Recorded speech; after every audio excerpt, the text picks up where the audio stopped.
crime, cases, and backing the blue. Now, here are your hosts, Captain Ed Mehmet and Detective Kevin Schroeder. Hello, everyone, and welcome to another episode of Cop Talk. I'm your host, Kevin Schroeder. I'm here with my co-host, Captain Ed Mehmet. Hello, WABC listeners. Here we are again for another episode of Cop Talk with two interesting guests. So today we're going to have a roundtable session. We have two special guests here today.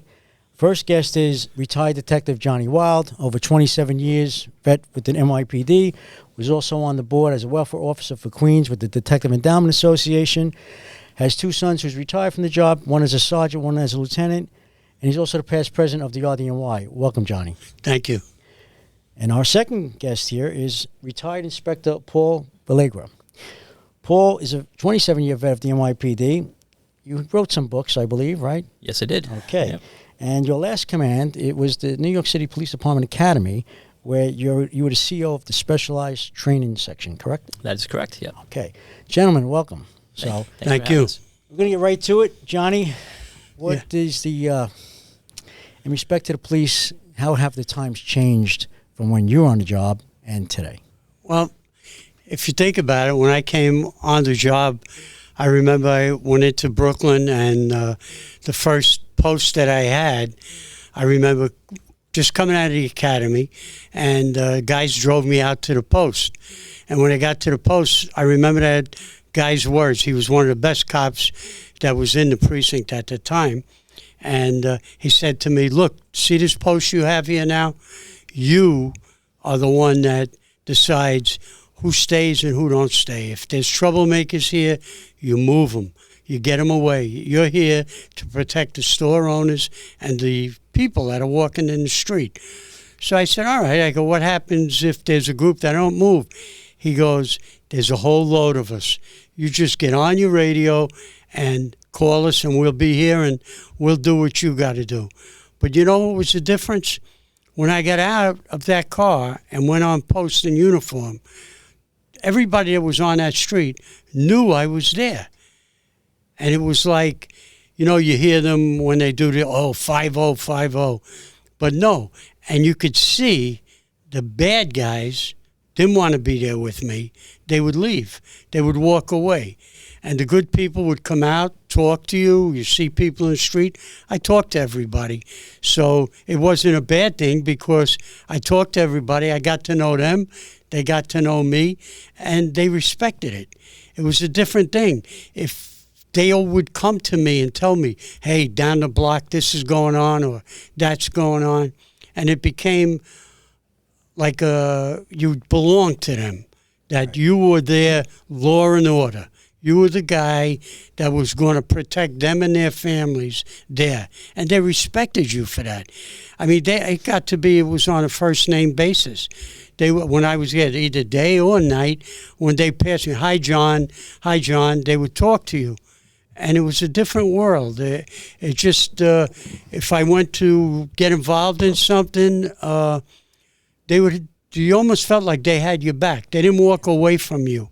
They stood there and watched that if you did need anything, that they could actually help you. They respected the police officer in uniform, basically. And actually, the neighborhood people would get involved if you needed help as well, not just be filming the situation and send it to... Right, there was no cell phones. Right, exactly. It was all right together, like they would talk to you. They wouldn't take a picture of you, which is dumb. And just to tell you a funny story on that, is that I worked with this guy that was the best cop.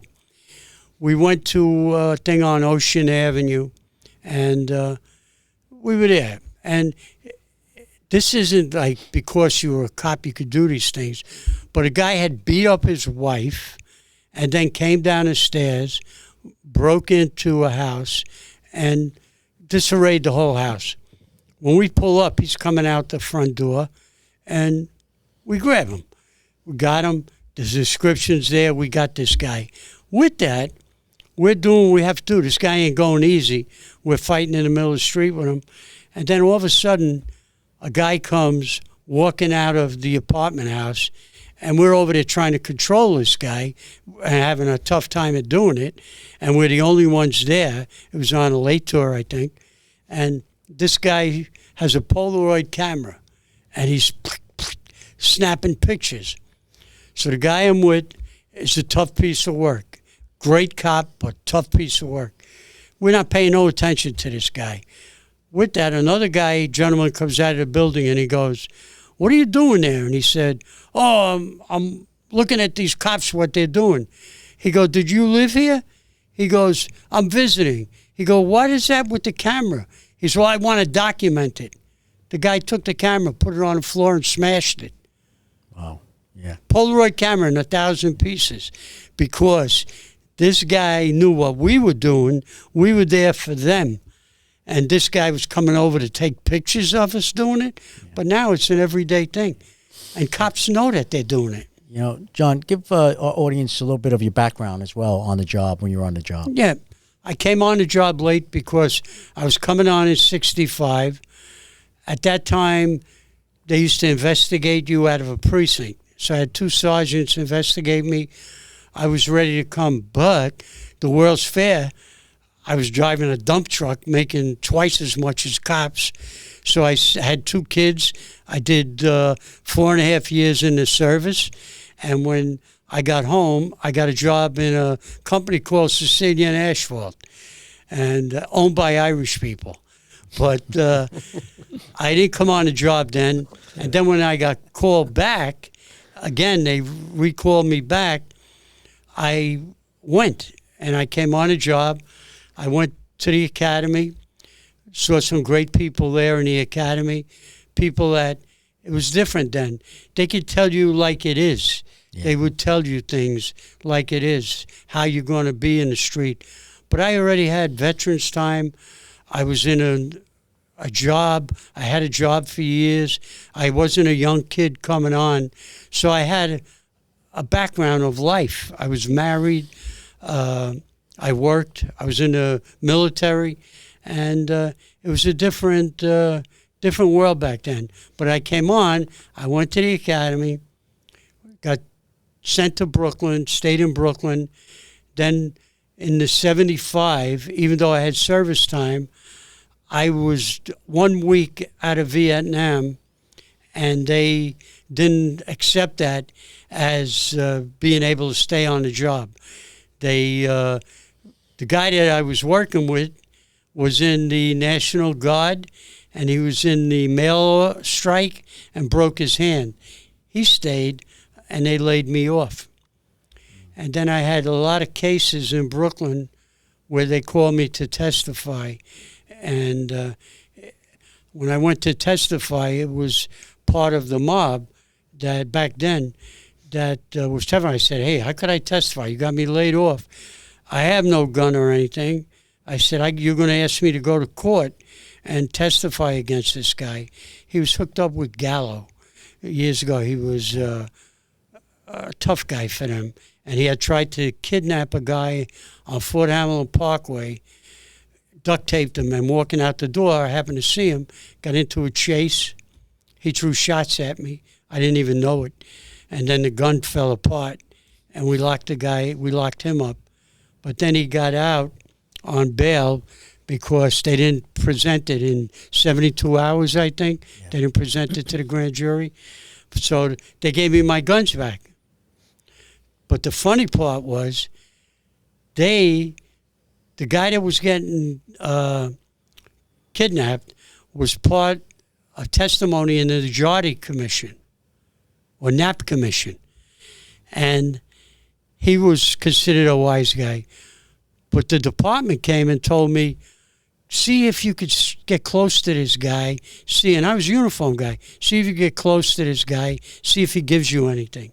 So I said, "Yeah, all right." So he used to pick me up with a car at the precinct, go to court. Then we would go to lunch. Well, right after that, I'm in the office in the precinct one day, and they come and take me, DAs, come and take me to Brooklyn Courthouse, put me downstairs in a room, and they're talking to me. And they're saying, "Yeah, how come you know this guy?" Blah, blah.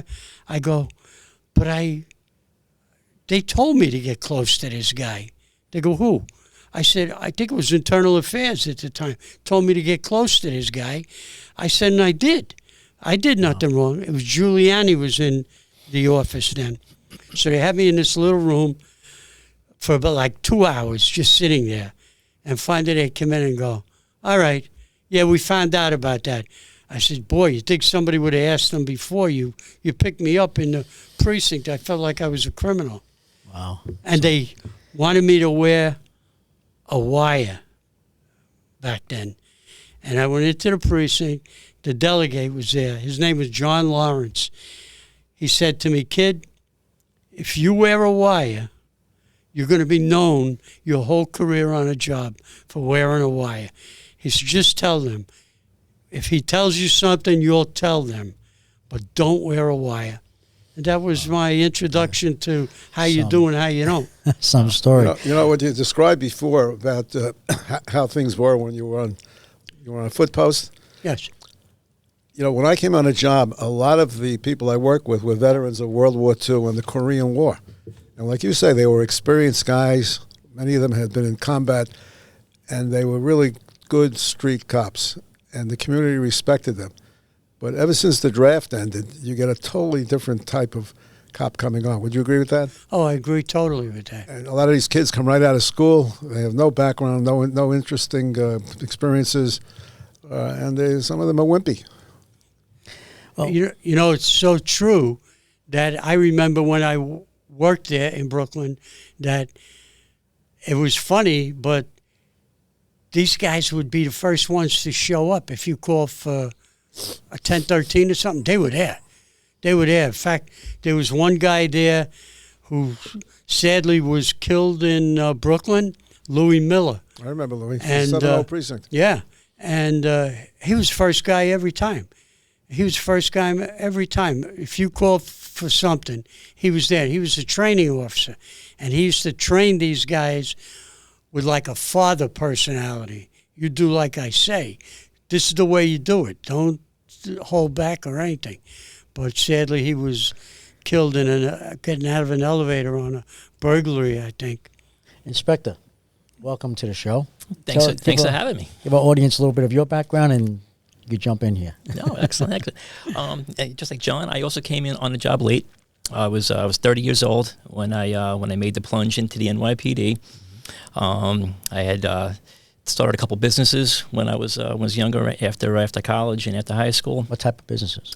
Aquarium businesses and the restaurant business I was starting to get into, and I was opening up like small fast food restaurants in my local area, and had a lot of fun doing that. And then a couple of recessions, a couple of things came down, and I realized, something, it was time for a little bit of a career change. And I had a good friend of mine who came on a job in '69, who talked me into taking a couple tests. I took a couple tests. I passed it, did well. I was the first class that required college. That was back in April of '97. That's when I came on, and I will say that it was the greatest thing that could have ever happened to me. That career move changed my life. It grew me up as a person. And I will never regret ever saying, I do when Rudy Giuliani got up there and he swore us all in. Yeah. And Howard Safer was the police commissioner at the time. I had a very great career. I have to admit that. I had a couple good breaks, a couple weird breaks along the way. They both go hand in hand. At the end of the day, I ran 5 different commands throughout my 27-year career. Which ones were they? I was a squad commander in the 13th precinct, which was the 5th busiest precinct in New York City at the time for the just gross numbers. When I became a captain, I later went on to become the commanding officer of the 107th precinct out in Queens. Great place. Learned a whole lot more than I could ever imagine, just about how to deal with community. And this is some of the things that you guys were touching on before about like some of the younger kids, just learning how to deal with all the different scopes and perspectives of what a community is. You just can't take someone and just stick them on a corner in certain neighborhoods and expect them to excel, because they might not understand some of the the nuances of that. I have one story that I'll tell you maybe later on. But after the 107, I ended up taking over the Manhattan North Internal Affairs, where I was in charge of all of Manhattan North, integrity. Great place to learn the other side of the job. This is actually my second time getting drafted into internal affairs. I was drafted in there as a sergeant as well. At first, I was a little apprehensive going back there, but not for nothing. You see things in a different scope. You see things in a different light, because not all cops do the right thing. And, you need a strong internal affairs. I've said this numerous times, especially to a lot of my rookie classes, you need a strong internal affairs in order to maintain the scope and the size of the NYPD. 35,000 or whatever we are right now, strong. Not every one of them is going to do the right thing on every time, and sometimes you do need a little bit of oversight. And so I have no problem with that. When I was done with my time there, I was fortunate enough to have gotten named as the commanding officer of the Community Outreach Division in the Community Affairs Bureau. That was due to a lot of the work that I had done, especially when I was, involved in my precinct life and some other stuff that I had done in my career. And that really opened me up to a perspective, because now I was in every single neighborhood in New York City, and I'm talking every pocket in all 5 boroughs I was expected to be in. And by the time I left, about 2.5 years later, I can tell you that I can't walk into a place in any neighborhood in New York City without getting recognized, and I thought that was really, really great. I also ran things like like the clergy liaison program, where I got to experience all the different religions that we have in New York. And let me tell you something, we have everything. There is not one religion that we don't have here in New York. And I had liaisons to educate me on a lot of these subjects. And and just to hear the different ideologies was just really, really overwhelming. And then after I was done with that, then I ended up over in the police academy, as you mentioned earlier, where I was asked to take all of my experience and knowledge after having all these different, very diverse different commands. And I was asked to bring that into the police academy and train the in-service side. I had nothing to do with the recruits. I did almost all just in-service people, just to try and teach them and give them a little bit of my knowledge. Because the experience, as I think you were really alluding to before, is dwindling right now. The experience that you're no longer having before you come on the job is not there, to a certain extent. And, you need people that were on the street and that have done a lot of the really, really insane work to actually go out there and actually do, and actually teach these kids, and not for nothing. I mean, I'm huge on education. I always have been. I believe that education is the answer for almost every problem that we're ever going to have. It doesn't solve everything, but to understand both sides of an equation can make you, answer a question with a lot more intelligence and logic than just going out there and saying, I only know one side of the story and I'm sticking to it. And I think that's what we're lacking, not only in law enforcement, but in this world right now. Right. This National Foster Care Month, Marine Toys for Tots is providing hope to children who need it most. Staff Sergeant James Caldwell, who grew up in foster care himself, shares that while handing out gifts at a Toys for Tots distribution event, a little girl looked up at him, reached into her bag, pulled out a stuffed animal and said, "Someone needs to make sure you get a toy too." That simple gesture embodies the heart of Marine Toys for Tots, ensuring every child, including those in foster care, experiences the kindness that can transform their future. Visit toysfortots.org today. Ready to make a real impact every day? Join the Active Day Home Care team and help clients maintain their independence in the comfort of their own homes. Make a difference in someone's life as you provide essential daily assistance and protect their health and happiness. Earn up to $20 an hour and enjoy additional perks like optional daily pay, 401k, paid time off, ongoing educational training, and more. Join a team that values care, compassion, and your professional growth. Visit activeday.com to apply. How many recruits now when you were there in the academy? Was it 500, 1,000, 700? Well, there were multiple classes now. Back when we were all on, like my class was like 2,000 some odd strong. Mine was 2,500. Yeah, you know, most of our classes were big. They would do them twice a year. They would approximately every 6 months or so. So what they started to do, you know, large class sizes mean that you need a lot more cops training a lot more of these people. So what they started to do was to break up these 2,000, 3,000 people classes, and they broke them down to like 400 or 500 per class, but they would stagger them. Like every 2 or 3 months, they'd put another class in. And then in some respects, it was really cool because the guys who were there for 3 months more than the brand new guys, they could kind of teach them a little bit about what to expect, because a lot of people drop out before they experience, you know, and graduate. And some of that's due to the fact that, you know, they don't really understand what they just got themselves into. Right. Because the paramilitary organization is a lot different than hanging out with mom and dad, you know, and friends. You know, this is a real job. That's another thing that I don't think a lot of people understand, is that our job is so diverse. There is, in any day, a squad car on patrol can answer an aided case where a person's having a heart attack. They can respond to a stabbing.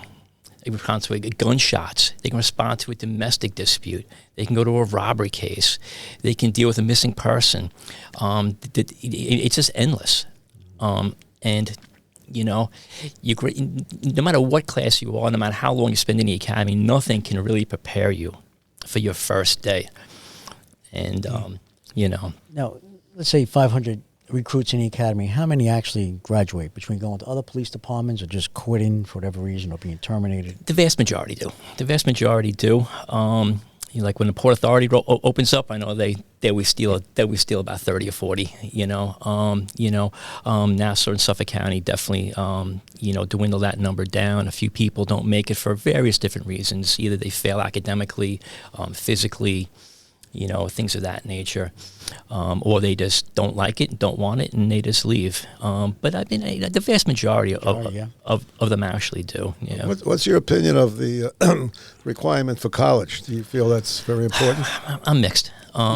You know, What'd you say? You're compared mixed? to the days now, the way they act in college.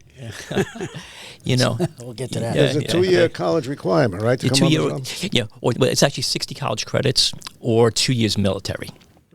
So, you know, because 60 college credits is not a degree. It's not it doesn't have to be 2 years. It's just an amount of credits. You know, as I said, you know, I mean, I'm mixed on it. You know, it definitely has some good points. But it doesn't take into account life experiences, and that is absolutely huge. Well, there is a move to do away with it, particularly among the minority groups who claim that they can't meet those standards of college. Yep. But there are people like Ray Kelly and myself who feel it's very important, because at least the people that go to college before they come in the police department have some background in how to write, how to speak, you know, how to deal with knowledge. Yep. That doesn't mean that someone who doesn't have the college education won't do a good job. Oh, I mean, when I came in a job, most of the people were high school dropouts. Yeah, I know. You know, but they were good cops. Yep. You know, they, as I said before, many of them were veterans of World War II and Korea, and they were pretty good. Yep. It's something you want to be. Good cops. That's a great point. Cops from day one. They wanted to be. That's why they took the test. It's just my thing alone. I was 30, going on 31 when I came on. I used my military time to come on, but I was making almost twice as much money there, but I always wanted to be a cop, always. And I never used to use that word cop because years ago, police officer was the term, not cop. It used to be police officer. Cop was a slang word when I first came on the job. But yeah, they've lost something with it where every time something happens, like you were in internal affairs, you were so right that somebody's got to control it. If you get one incident happens, the media and everybody will play it up like every cop is that way. You can destroy law enforcement across this country, as we witnessed back in 2020, with one incident, and it doesn't even have to happen here or anywhere near New York. They let that thing go with George Floyd.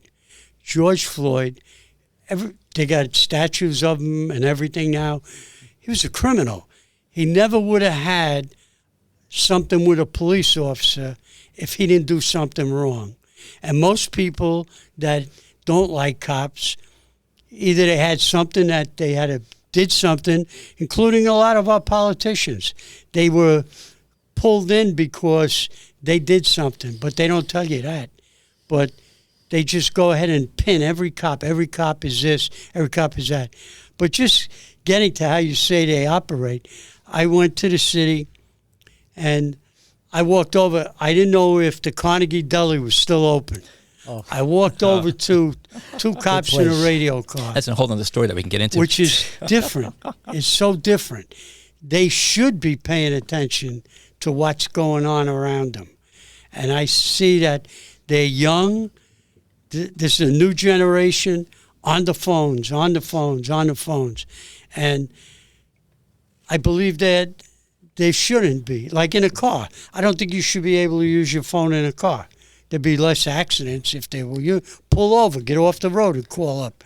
But I walked over to this car and nobody even saw me coming. And the first thing that stuck in my head was Lou and the Ramos that were killed in there. I said, nobody's paying attention to me walking up. I walked over, I had a bang on the window. I said to them, hey, is the Carnegie Deli still around? I told them I was retired. Is the Carnegie Deli still around? Hold on a minute. They work there. They get on their phone and start looking for the Carnegie Deli. I said, you work here? I said, you never heard of the Carnegie Deli? I said, you got to be kidding me here. So then finally before I walked away, I got away. I always have to finish my conversation. I said, guys, did you know who I was when I walked up to the car? They go, no. I said, well, how do you know I wasn't a bad guy? I said, you got to pay more attention. Then I could feel the jacket being pulled, my wife trying to get me out of there. Now, John, is the Carnegie Deli still there? I think it is. Yeah, because I thought it may have... It's on 7th Avenue, yeah, it was I think, on 7th all the way Avenue down by years. 57th. Yeah, I was going to say, it was a maybe great gone, place. Maybe they're rookie. They may be, let's play delegate here. Oh, maybe yeah. Gone, Oh, no. They're only there a year, so they didn't know where... No, but just that... They didn't know. They didn't know not any the better. Carnegie Deli didn't bother me. The fact that they didn't see me coming up. No, I hear, absolutely. That point has been addressed at high levels in the NYPD for a while now. I know when I was a CO to 107, if I saw anyone's heads buried in a car, I would make a big deal about it. There's a lot of people that do make a big deal about it, but it is up to the individual. And if you're on, and right now they are a lot more reliant on their cell phones right now, and the job is partially responsible for that as well. Well, their memo book is the everything. phone now, everything is now their phone. Even the dispatchers. Okay, they get their jobs before it comes over on the radio. You can actually witness live, calls and stuff like that. So there are some reasons why they should actually be on their phones, but now everyone's partnered up. Like when I was talk about how the job changed, even back in '97, we all had solo foot posts. Yeah. Okay, not double. If you could see another foot post, the little shoe fly, the captain would come around and they'd bang you right out, especially as a rookie standing there on a foot post. Now that's changed. If they're both on their phones or if they're both in a car with their head down, then I have a huge problem with that. But if it's one-on-one, I can actually oversee that. But to not observe someone walking up to a police car in today's day and age, you're 100% correct. That's completely unacceptable. Just tactically, like when I was in the academy, one of my biggest units was the intact unit and the tactical units, and they all strive very strongly to teach. Get your head out of the phone.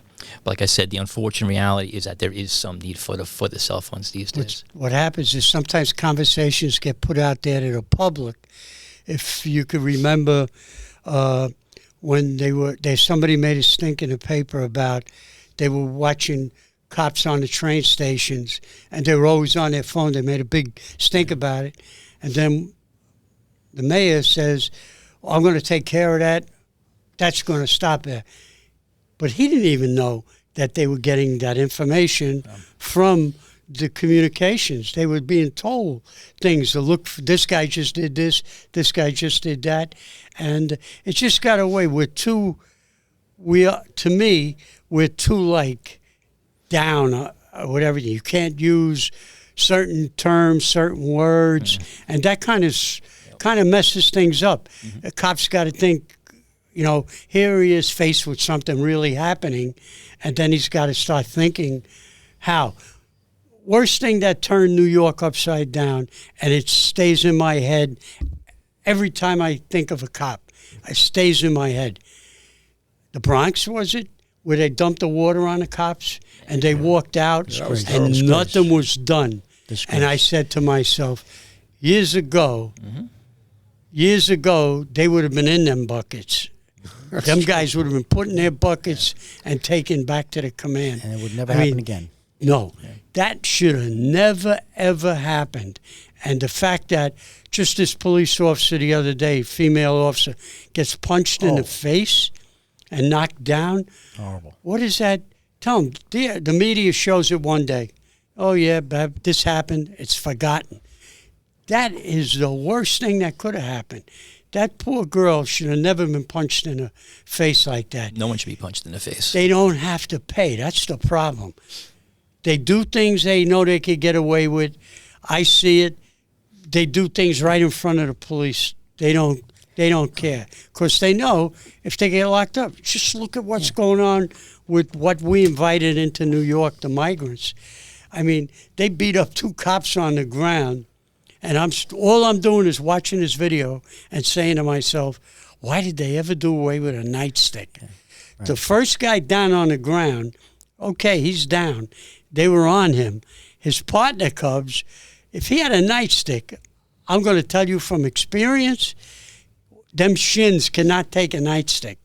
You would go down to the ground if you were hit once with a nightstick.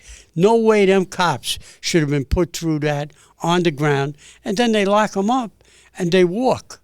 And then they go to California, go where they want, and they left the city.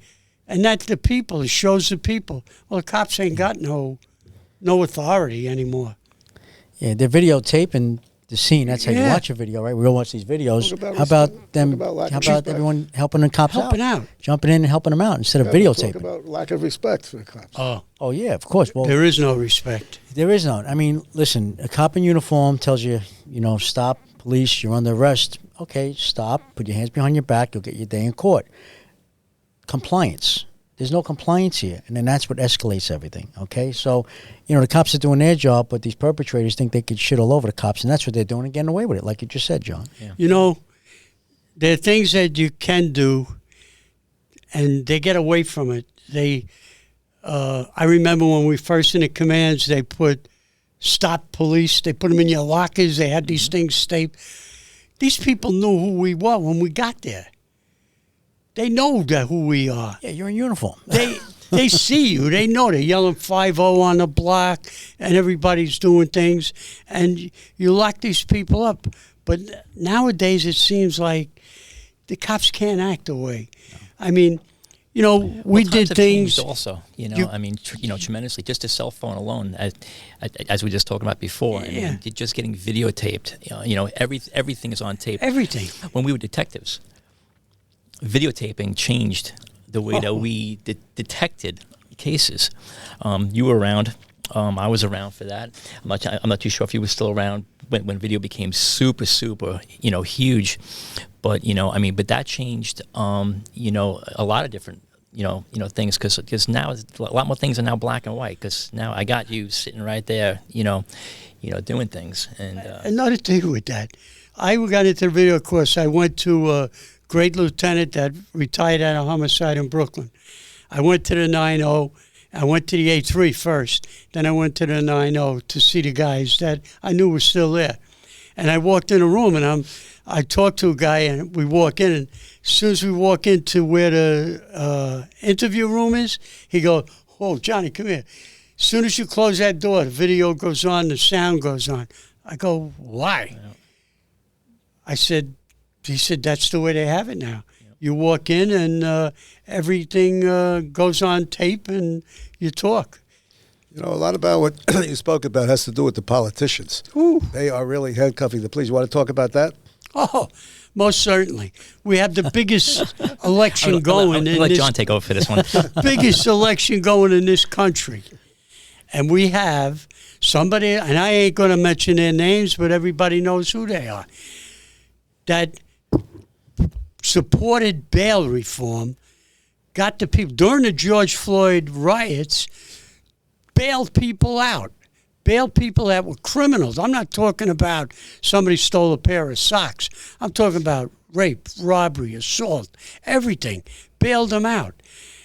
And then her partner was in Minnesota with George Floyd, stood in front of the precinct when they were burning it down. How does that show any kind of a law and order? He was allowed to have the National Guard, but he didn't. He held off on it until chaos broke. And it was all over a criminal and a cop that made a mistake. And they built that up to be the worst thing that ever happened. You never hear, we got more cops being shot and killed and assaulted in this country than ever before. But yet, we still keep bailing them out, paroling them. In New York City, I think there's 21 or 22 that have been released. I go, you got to be kidding me. How could that happen? How could you? These law and order is what keeps you America. Without law and order, you got nothing. You got nothing. And I always put it back to, I mean, I'm in a good neighborhood. I worry more about the people, the good people, in a bad neighborhood. A bad neighborhood. How do they function? Should be paying more attention to them people than the criminals. These people can't come out of the house at night. They can't let their kids come out. You read the paper, people are being shot in streets where they just stay there. Got kids being shot, and nobody pays attention. Well, let's take that to a local level. Look what's happening here in New York. Qualified immunity has been taken away at the state level and the city level. Then you have this stupid thing about how many stops you make. Cops have to make out these reports for every encounter. Then you had the restrictions on how to deal with mobs, where they had this system set up where, you should know about this, Inspector, where you have to take certain steps before you can call in reinforcements. Yeah. And then the most recent, this idiot in the city council, she wants cops to now have personal liability insurance. I mean, who's going to pay for this? The way it is now, you are indemnified by the city. If you act in good faith, the city will represent you and pay out any money they have to. Now they're saying, this jerk is saying that the cops should get personal liability. Now, what insurance company is going to insure a cop, especially in New York, And even if they do, who's going to pay the premium?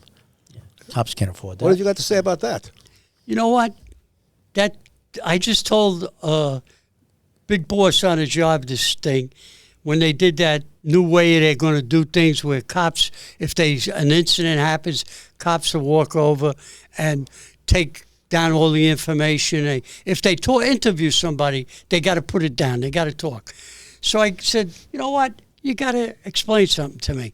I said, what happens if in this city there's a homicide committed and people are walking away from it and a cop stops somebody and says to them, excuse me, did you see what happened there? Yeah, I did. You saw it? Yeah. Are you willing to, you want to tell me? Yeah. Now he's got to put down the guy. So he says to the guy, excuse me, I just have to have this information.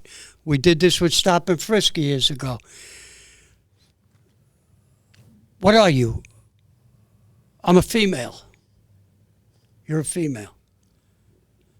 And the cop knows he's a male. He's looking at him. He's female. All right. What race? I'm black. He's a white man. Huh. And he goes on and on and on. He's got to do this. He's got to put this on paper. Okay, hands it in. All of a sudden, that guy that did the homicide is arrested. You go to court. DA looks up all the witnesses, comes up with a witness. Oh, this guy was right there, saw the whole thing. Great, bring him in. They bring him in. They go to court. Defense attorney sitting there, has the same, it's all Rosario, he's got it. Looks at the guy and goes, you told the police officer you were a female and you were black. Yes. Then he goes on for the other things. Then he turns around to the jury and goes, how could you believe this guy that he saw that homicide if he's telling you he's a male, which female, but he's a male, and he's white, not black. So how could you believe him? He was lying to the police officer. Stop. The captain said, good point. I said, don't these people think, or do they just get a title and think that they can say whatever they want with nothing coming back at them? Because nobody goes back at them. I mean, why should, I mean, they don't, if you are a cop, you're in law and order in this city, you took an oath, why would you not believe what this cop's telling you? I know there's been guys that didn't do the right thing, but they got caught. They got caught. And they paid for it. But I'm saying, how do you show respect when you got these stupid little things that they put out there to the public, like, ridiculous? How come you can't turn around and say, hey, back up? I remember cases where we were up in a squad, came down, and the boss came over to me and said, move these people a half a block away. Mm-hmm. Media and everybody. During the, Anthony Vendetti case, there was a load of media and a lot of local people there because locals were arrested for the homicide. And I remember going out, and we had the authority. I said, all right, everybody out of here. Everybody down the next block. And we moved them.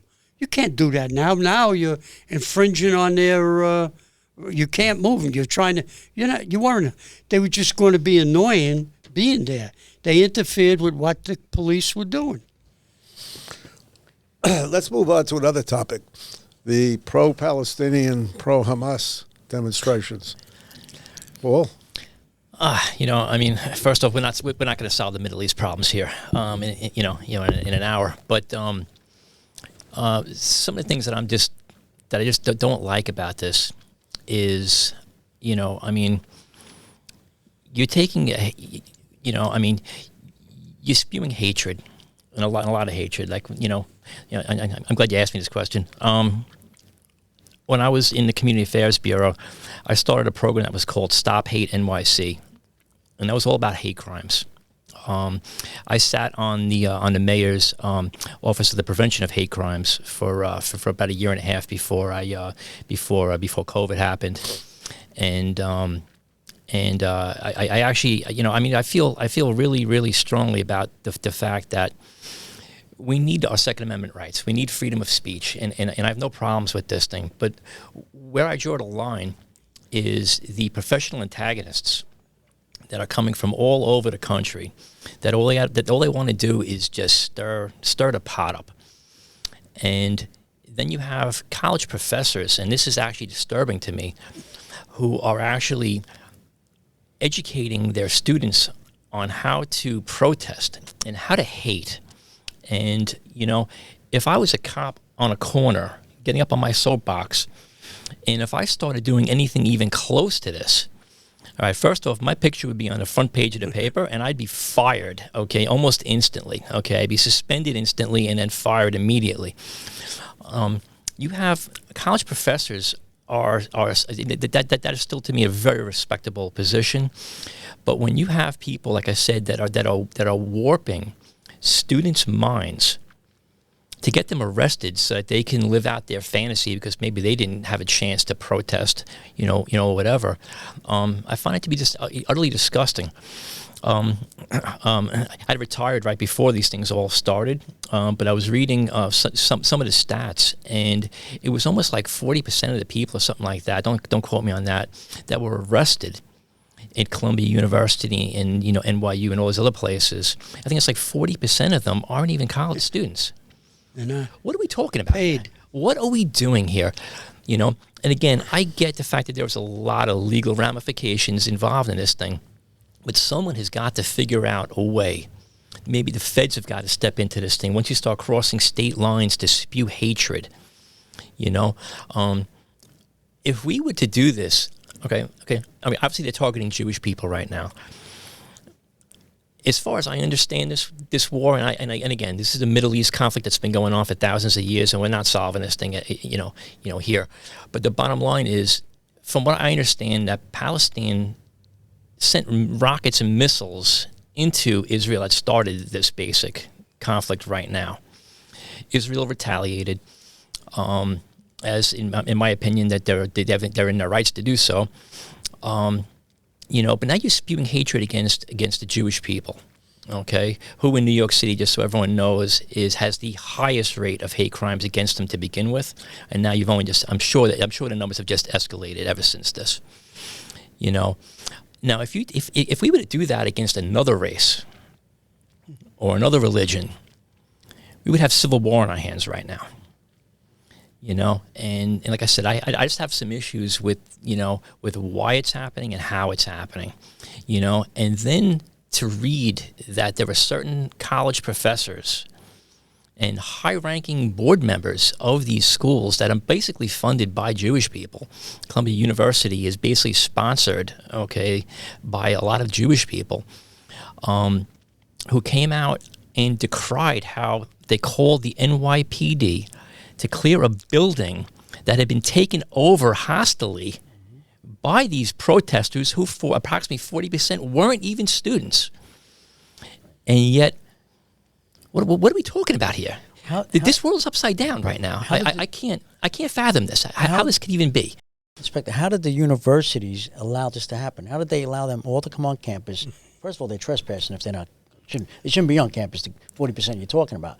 Okay, but then they let it get out of control. The security, and I know a lot of these universities like Columbia, NYU they have a big security force, and most of them retired guys. I'm sure they were told to stay down. However, it should never came to a point where NYPD has to come in and clear out the place. And then you call us to come in. I'm sorry, John. You call us to come in, and then there's all kinds of crazy allegations. And why are the police on our campus? Well, guess what? If you don't let it get out of control, we wouldn't have to be there in the first place. We don't want to be there. But Kevin, to take over a building, think about this. Okay, when you're setting up tents, on the Great Lawn.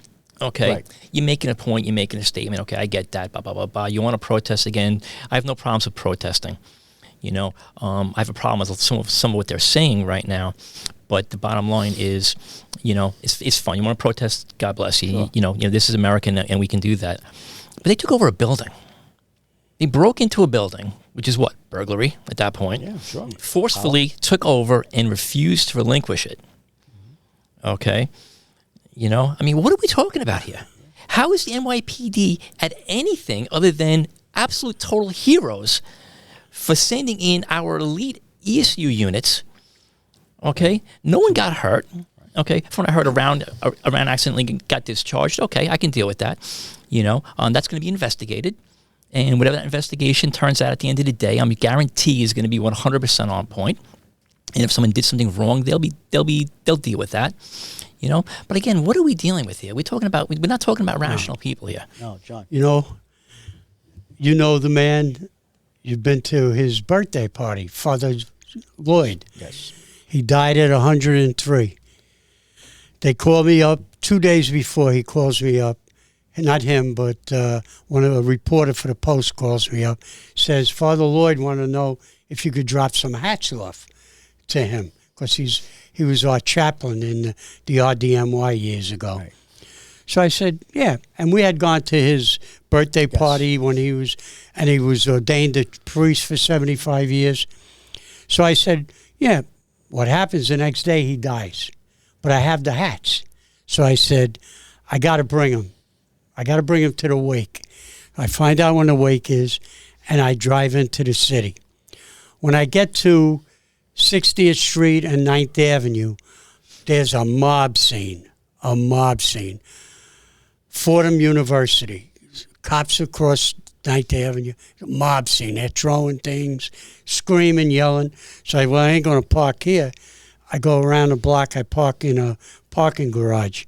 When I walk back, Father Lloyd's hearse is in front of the church. They're having the wake in the church. When I walk in, there's a bishop there. I didn't know he was a bishop. I said, he said, oh, you here for the wake? I said, yeah.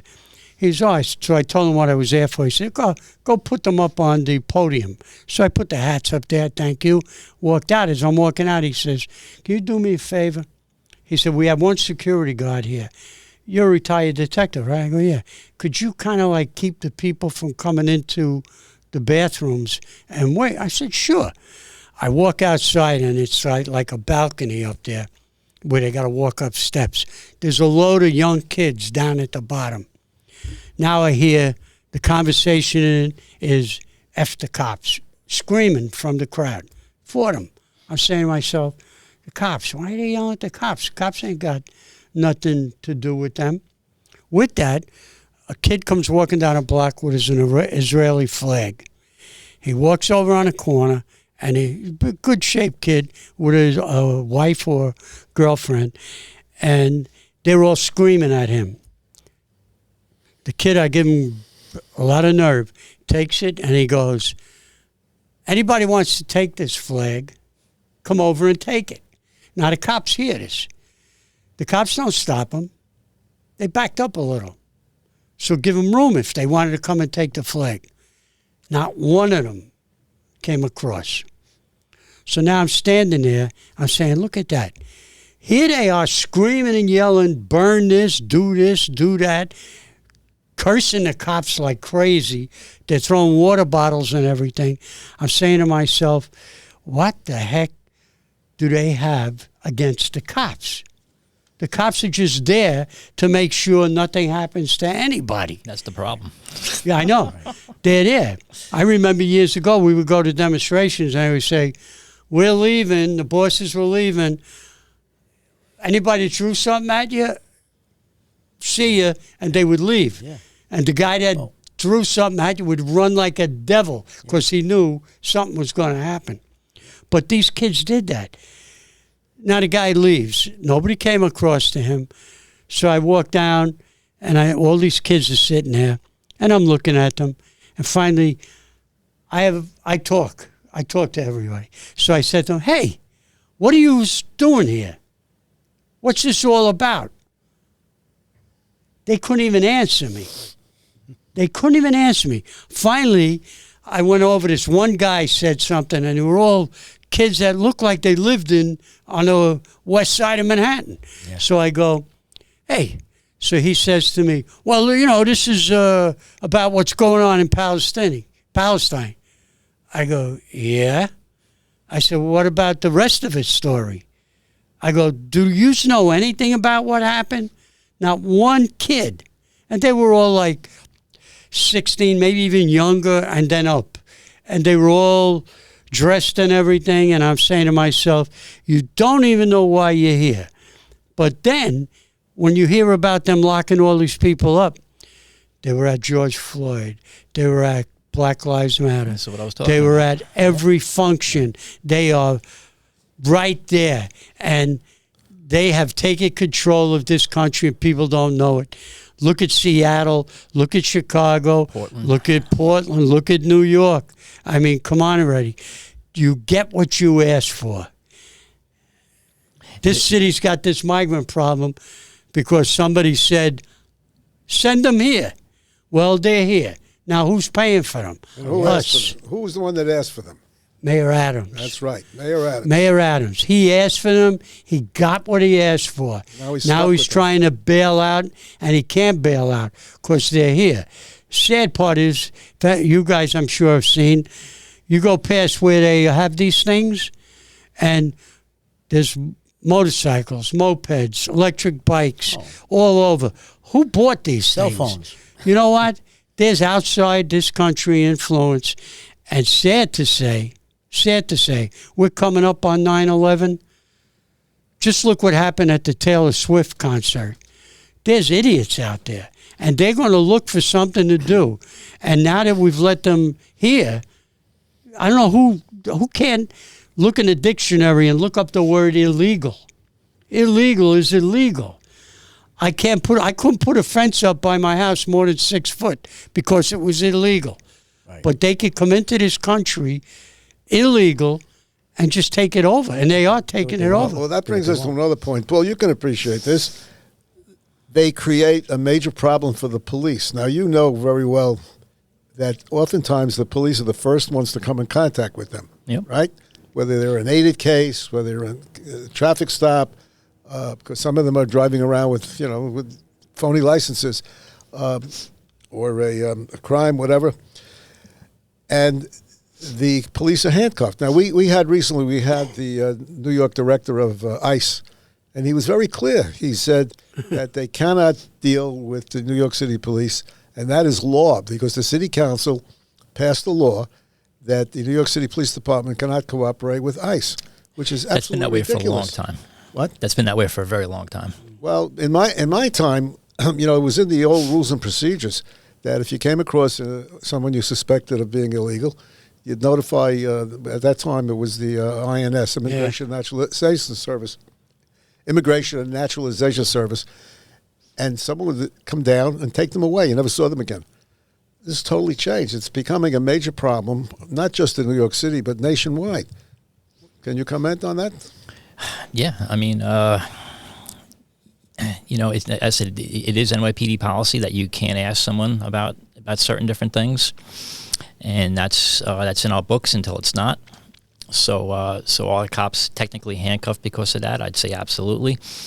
I've known from my own experience that there have been times where there's not much you can do.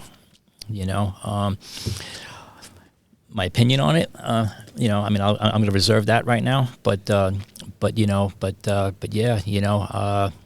it is definitely a problem. Me personally, I would like to see, more monies go towards different things, such as helping our veterans, especially those who've gotten injured, getting health benefits. As you mentioned before, all the World War II guys. I'm a firm believer that our veterans need our support. I'm starting to see it a lot more, which is fantastic. I think we need to reallocate some funds so that, like I said, like you used to outside of Times Square, Penn Station, you used to see a lot of the veteran guys sitting there in their wheelchairs and stuff like that. Thankfully I don't see that as much any longer. But like I said, I would definitely rather see our funds go towards people who have defended this country, gotten injured, gotten hooked on different things, mental, because the mental anguish going to combat. I've never been to combat. I was not in the military. That's one of my regrets in my life was not to have joined the armed forces. But the bottom line is, when you serve overseas, especially in Afghanistan, Iraq, you come back as a different person. A lot of my cops that I've had over the years did serve. One of the last ones that I had when I was in the academy, his Humvee ran over an IED and exploded. He has video. He has actual drone video of it. Talking to him, you can see that he was a great person, but that leaves scars. And like I said, listen, immigration to this country. If you want to if you just want to get involved in that, and not just on a broader scope. Both sets of my grandparents came to this country legally. On my mother's side, it was my great grandparents. My grandparents came over from Gibraltar back in the early 1900s, and when they came here, Ellis Island was a complete disaster, and we're not going to get into that exactly. But my grandmother didn't speak English when she came here. My grandfather was a linguist. I think he spoke 8 languages very, very fluently. They both came from the island of Gibraltar, and that's the shipping industry into the Mediterranean. And so he learned all these different dialects because he used to speak to all the ships coming, through the different ports. When they came to this country, they came here to make a life for themselves, and they wanted to become American. My grandmother, she didn't speak English, as I said, when she came here. Every day she spent here, she spent trying to learn English. When me and my sister were born, she refused to speak Spanish in front of us because she wanted us to be Americans. And they filled me and my sister with American pride and about how lucky that we are to be here in this country. What you said before about illegally coming into this country, my only take on this thing is, this is my biggest take on this thing, is that if you're going to be a law-abiding citizen to come into this country, or if you say that you're going to be law-abiding, you can't break our first law coming into the country and then tell me that you're going to be a law-abiding citizen. Right on. Some of these people are going to be wonderful people, and they're going to they're going to increase society. I have no doubt in my mind. It's just sheer numbers, I mean, listen, you take 1 million of anything, you're going to have some great apples, and you're going to have some bad ones. One thing with that, what you just said, and I said it from the beginning, when this first started, you saw a lot of families coming in to the country. You saw families with their children and stuff coming into the country. And then once that started, all of a sudden, it became young to middle-aged single men coming into this country. And the first thing that snapped in my head, the way I was brought up, is how did you leave your country if you had a family there? You left your family there. You're saying you couldn't get along in your country because it was chaos. You couldn't get work. You couldn't do this. And all the gangs and everything. Well, where'd you leave your family? Did your families come in somewhere else? These single men came in here because they were released from Venezuelan jails, all these crazy people, and we got them now. Yeah. All of them come in here. Who would come into this country? I have relatives that came in. My wife's family, her grandparents all came in. They did not lay in the streets and expect somebody to feed them. They came into this country, the first thing they did, if they had to stay somewhere, they were very well respectful and everything. These people come in. I passed Roosevelt Hotel. I couldn't believe it. They're laying in the street. We went to Delancey and Allen Street. They're laying on the upper subway things, the grates there. They're laying there. I'm saying the people that came into this country legally came in the right way. They respected this country. They wanted to come to this country to make life better. These people are coming here, it seems like, for a party, because all you hear about is them drinking, doing drugs, having parties. Randall's Island, they hit Randall's Island, and they made a big stink. The ACLU made a stink. Oh, it was a hot day. They made the people come out from inside the tents and stand outside. But if you looked at the video, the city supplied food and water and everything outside when they were out of the tents. And when they went in the tents, they came up with guns, knives, drugs and everything, went into the parking lot, found stolen motorcycles, stolen car, unregistered vehicles. Who's buying them these things? If they came here with nothing in their pockets, then how did they get this stuff? I mean, they came here, and the mayor had them handing out gift cards and stuff over there, but that ain't enough to survive here. And if you look at it, it's all men. It's all men. No families. You didn't take your family and come here. To me, you dishonored yourself if you had a family and you left them there to suffer and you came here by yourself. Come on. Yeah. Gentlemen, unfortunately, we're running out of time, so we'll have to definitely, in the future, have you guys back on for a roundtable session, okay? Captain? Well, I think this has been a very interesting session for two veterans of the New York City Police Department, and we really appreciate you being here and giving us your wealth of knowledge. Well, Thank you for having us. Exactly. Thank you for having us. Johnny, thank you for your service in the military, and thank you for your service with the NYPD. Paul, thank you for your service with the NYPD, and we hope to see you guys real soon, okay? Everyone, thank you for listening to another episode of Cop Talk. If you like what you hear, please subscribe. You can follow us on Twitter at Cop Talk WABC. That's at Cop Talk WABC. Until next time, God bless you, God bless the USA, and God bless law enforcement throughout this country as well as beyond. Thank you. Till next time.